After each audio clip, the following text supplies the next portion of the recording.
Royal Challengers Bengaluru ಪರ 11 ವರ್ಷಗಳ ಕಾಲ ಆಡಿದ ಎಬಿಡಿ ಹಲವು ಬಾರಿ ತಂಡಕ್ಕೆ ರೋಚಕ ಗೆಲುವು ತಂದುಕೊಟ್ಟಿದ್ದರು. 157 ಪಂದ್ಯಗಳಿಂದ ಒಟ್ಟು 4522 ರನ್ ಕಲೆ ಹಾಕಿದ್ದರು. ಅಷ್ಟೇ ಅಲ್ಲದೆ ಆರ್ಸಿಬಿ ಪರ ಅತಿ ಹೆಚ್ಚು ರನ್ ಬಾರಿಸಿದ ವಿದೇಶಿ ಬ್ಯಾಟರ್ ಎಂಬ ದಾಖಲೆಯನ್ನ ಕೂಡ ಬರೆದಿದ್ದಾರೆ. ಹಾಗೆಯೇ ಆರ್ಸಿಬಿ ಪರ ವಿರಾಟ್ ಕೊಹ್ಲಿ ಬಳಿಕ ಅತಿ ಹೆಚ್ಚು ರನ್ ಗಳಿಸಿದ ಎರಡನೇ ಆಟಗಾರ ಎಂಬ ದಾಖಲೆ ಕೂಡ ಎಬಿಡಿ ಹೆಸರಿನಲ್ಲಿದ್ದು, ಇಂಡಿಯನ್ ಪ್ರೀಮಿಯರ್ ಲೀಗ್ನಲ್ಲಿ ಕಪ್ ಗೆಲ್ಲುವ ರಾಯಲ್ ಚಾಲೆಂಜರ್ಸ್ ಬೆಂಗಳೂರು ತಂಡದ ಕನಸಾಗಿಯೇ ಉಳಿದಿದೆ. ಕಳೆದ 16 ಸೀಸನ್ಗಳಲ್ಲಿ 3 ಬಾರಿ ಫೈನಲ್ ಪ್ರವೇಶಿಸಿದರೂ ಆರ್ಸಿಬಿ ಚಾಂಪಿಯನ್ ಪಟ್ಟ ಮುಡಿಗೇರಿಸಿಕೊಳ್ಳಲು ಸಾಧ್ಯವಾಗಿಲ್ಲ. ಇದೀಗ 17ನೇ ಸೀಸನ್ ಹೊಸ್ತಿಲಲ್ಲಿದ್ದೇವೆ.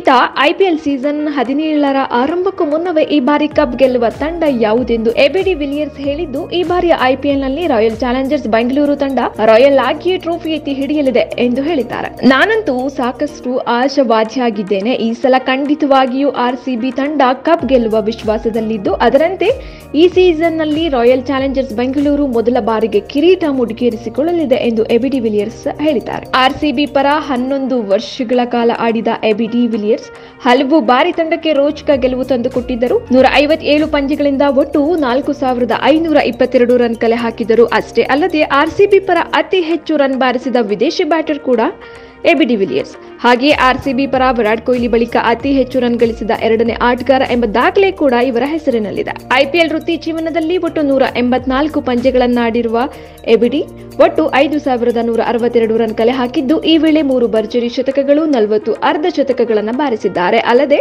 ಆರ್ಸಿಬಿ ಪರ ಅತಿ ಹೆಚ್ಚು ಪಂದ್ಯವನ್ನಾಡಿದ ಹಾಗೂ ಅತಿ ಹೆಚ್ಚು ಕಾಲ ಆಡಿದ ವಿದೇಶಿ ಆಟಗಾರ ಎಂಬ ದಾಖಲೆಯನ್ನ ಡಿವಿಲಿಯರ್ಸ್ ನಿರ್ಮಿಸಿದ್ದಾರೆ. ಇದೀಗ ತಮ್ಮ ನೆಚ್ಚಿನ ಫ್ರಾಂಚೈಸಿಯು ಈ ಸಲ ಕಪ್ ಗೆಲ್ಲಲಿದೆ ಎಂದು ಹೇಳಿದ್ದು, ಆರ್ಸಿಬಿ ಟ್ರೋಫಿ ಗೆಲ್ಲುವ ಕನಸು ಈ ಬಾರಿಯಾದರೂ ಈಡೇರಲಿದೆಯಾ ಎಂಬುದನ್ನು ಕಾದು ನೋಡಬೇಕಾಗಿದೆ.